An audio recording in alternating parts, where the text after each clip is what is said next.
హనుమాను గురుదేవులు నాయద పలికిన సీతారామ కథ నే పలికద సీతారామ కథ.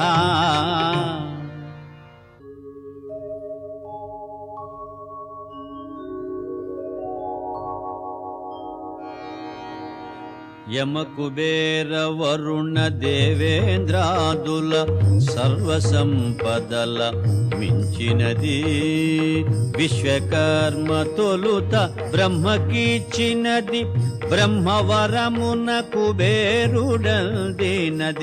రావణుండు కుబేరుని రణమందు ఓడించి లంకకు గుని తెచ్చినది పుష్పకమను మహావిమానమది మారుతిగాంచెను అచ్చరు పొందే.